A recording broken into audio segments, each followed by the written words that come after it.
Hello friends, આજે આપણે બનાવીશું લીલી મકાઈમાંથી ઢોકળા બનાવીશું। તો અહીંયા આપણે માપ સાથે બનાવીએ છીએ। પહેલી વાર તમે બનાવતા હોય તો પરફેક્ટ માપ સાથે બનાવીશું। તો અમારી ચેનલમાં તમે નવા આવ્યા હોય ને હજી સુધી ચેનલને સબસ્ક્રાઈબ ન કરી હોય તો સબસ્ક્રાઈબ કરજો, લાઈક કરજો અને શેર કરજો। તો અહીંયા આપણે મેં 500 ગ્રામ જેવી લીલી મકાઈ લીધી છે, પણ તમારે 4 જણા સર્વ કરી શકે એટલે આપણું આ જે છે ઢોકળા તે બનશે। તો તમે મકાઈના દાણા આ રીતે પણ કાઢી શકો છો, તો તમારા મકાઈના દાણા છે તે જલ્દી નીકળી જશે અને હાથની મદદથી પણ તમે કાઢી શકો છો। તો અહીંયા ચપ્પુની મદદથી કાઢીશું એટલે એકદમ સરસ એવા અધકચરા ક્રશ થઈ જશે અને મિક્સરમાં ફરવામાં વાર લાગશે નહીં।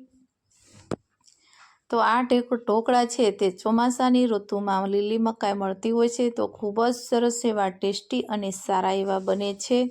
તો પહેલી વાર બનાવતા હોય તો અહીંયા આપણે પરફેક્ટ માપ સાથે બનાવીશું અને ખૂબ જ સરસ એવા બને છે। નાનાથી લઈ અને મોટાને બધાને આ ઢોકળા ખૂબ જ ભાવે છે। તમે ક્યારેક સૂકી મકાઈના પણ બનાવતા હોય છે, પણ ક્યારેક લીલી મકાઈના આપણે બનાવીશું। તો અહીંયા મેં દાણા આપણા નીકળી ગયા છે મકાઈના, તો એને એક બાઉલમાં રાખી દીધા છે। તમે વિડીયો છે તે આગળ સુધી જોતા રહેજો, એ દાણા આપણે શેમાં એડ કરવાના છે। તો હવે અહીંયા એક મિક્સર જાર લીધું છે, તેમાં આપણે બી એડ કરી દીધા છે। હવે એમાં લીલા મરચાં, 4 થી 5 જેટલી લસણની કળી, અડધો ઇંચ આદુનો ટુકડો અને હવે આપણે તેમાં પાણી એડ કરવાનું નથી, કેમ કે મકાઈમાં ઓલરેડી પાણી હોય જ છે। તો આ રીતે આપણે મિક્સરમાં આપણે અધકચરું પીસી લેવાનું છે। વધારે પીસવાથી આપણી પેસ્ટ છે તે એકદમ ચીકણી એવી થઈ જશે। ઢોકળામાં તમે અહીંયા આપણે સૂજી પણ એડ કરવાના છીએ। તો અહીંયા મેં એક બાઉલ લઈ લીધું છે, બાઉલમાં આપણે 1 કપ રવો એડ કરીશું। અહીંયા તમે જાડી અથવા પાતળી વેરાયટીનો બંને રીતે તમે રવો છે તે લઈ શકો છો। અને મેં અહીંયા અડધો કપ ખાટું દહીં લીધું છે અને 1/4 કપ જેટલો આપણે ચણાનો લોટ એડ કર્યો છે, તેને આપણે બરાબર મિક્સ કરી લેશું। હવે આપણે અહીંયા થોડુંક એવું પાણીની જરૂર પડશે, તે એમાં એડ કરતા જશું। જો તમારી પાસે ખાટું દહીં ન હોય તો તમે છાશ પણ એડ કરી શકો છો, અને છાશ પણ ન હોય તો પણ તમે લીંબુ નાખી અને આ ઢોકળા છે તે ખૂબ સરસ એવા ટેસ્ટી બને છે। તો અહીંયા આપણું બેટર છે ઢોકળાનું તે બની ગયું છે। અહીંયા આપણે ઢોકળાનું બેટર છે તે એક જ દિશામાં ફેટવાનું છે, તો તેનાથી એકદમ સરસ એવું ક્રીમી જેવું બની જશે। હવે આ જે બેટર છે તેને રેસ્ટ આપીશું, આપણે 10 મિનિટ સુધી આપણે રેસ્ટ આપીશું એટલે રવો છે તે સરસ એવો ફૂલી જશે। હવે અહીંયા આપણે 10 મિનિટ થઈ ગઈ છે અને તમે જોઈ શકો છો રવો પણ આપણો સરસ એવો ફૂલી ગયો છે। તો તમે જોઈ શકો છો જે છાશ અને પાણી, જે દહીં અને છાશ આપણે એડ કરી છે તે એબ્ઝોર્બ કરી લીધું છે। હવે અહીંયા આપણે થોડું થોડું પાણી એડ કરીશું, તમારે જેમ પાણીની જરૂર પડશે એમ આપણે એડ કરીશું। મારે અહીંયા 1/4 કપ જેટલી પાણીની જરૂર પડી છે। બેટર આપણું થીક એવું રાખવાનું છે, બહુ જાડું નહીં અને એકદમ પાતળું નહીં, એવું આપણે બેટર રાખીશું। અને જે મકાઈની પેસ્ટ બનાવી છે આદુ લસણ મરચાંની, તે પણ આપણે એડ કરી દઈશું।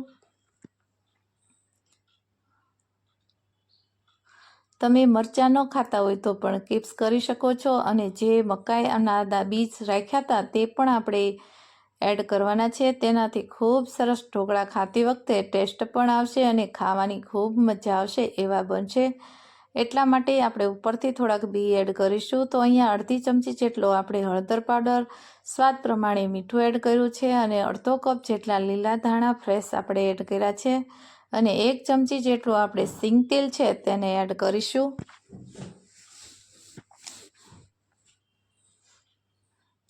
અને અહીંયા અડધું લીંબુ એડ કરવાની છું, એનાથી મકાઈમાં જો ગળી હોય છે એટલે એનાથી આપણે ખટાશ માટે થોડું કમથી લીંબુ એડ કરીશું। તમે બહુ ખાટું ન ખાતા હોય તો પણ લીંબુ સ્કીપ કરી શકો છો। અને હવે આ બેટર છે તેને આપણે એક જ દિશામાં ફેટી લેશું અને બધું મિશ્રણ છે તેને બરાબર મિક્સ કરી લેશું।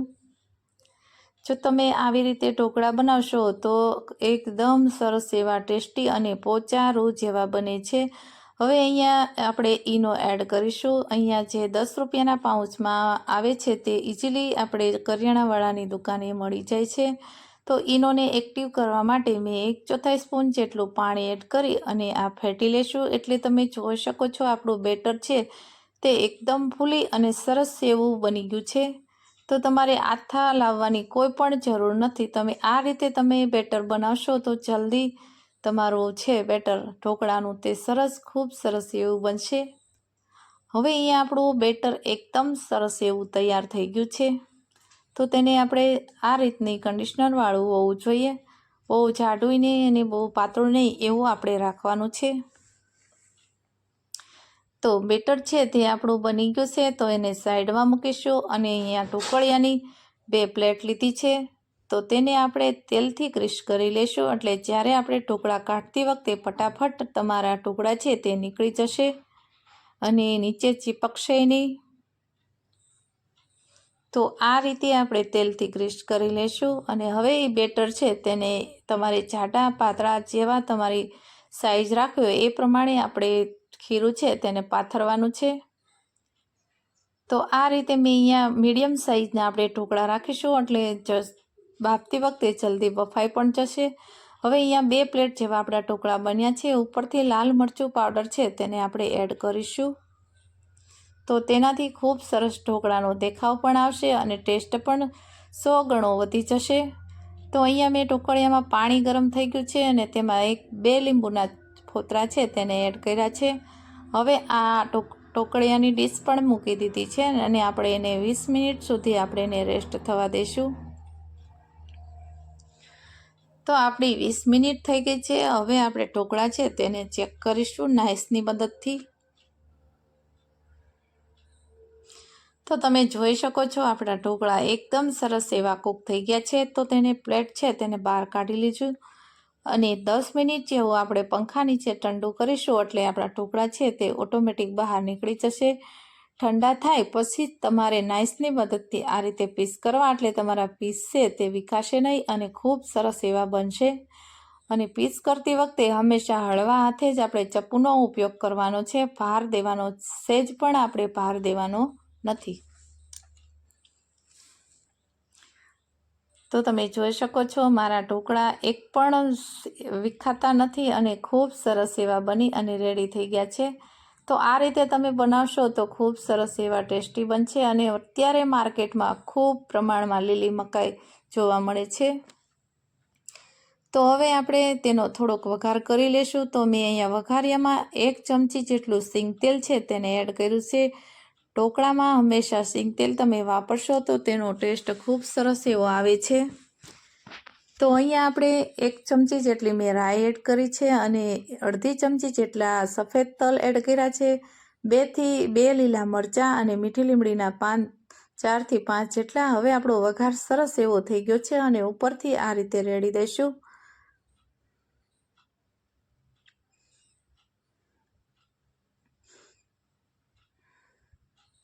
તો તમે જોઈ શકો છો કેટલો સરસ આપણો વઘાર બની અને રેડી થઈ ગયો છે. તો આ રીતે તમે ઉપરથી વઘાર કરી શકો છો અને બહાર કાઢીને પણ તમે વઘાર કરી શકો છો. તો તમે જોઈ શકો છો આપણા ઢોકળા એકદમ સરસ એવા પોચા અને સરસ એવા બની ગયા છે.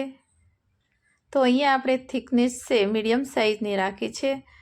હવે આ અમારી રેસીપી સારી લાગી હોય તો આ તમે ચટણી સાથે પણ સર્વ કરી શકો છો. મેં અહીંયા ગ્રીન ચટણીના બદલે લાલ ચટણી લસણની બનાવી છે. તેનાથી ખૂબ સરસ એવા ટેસ્ટી બને છે.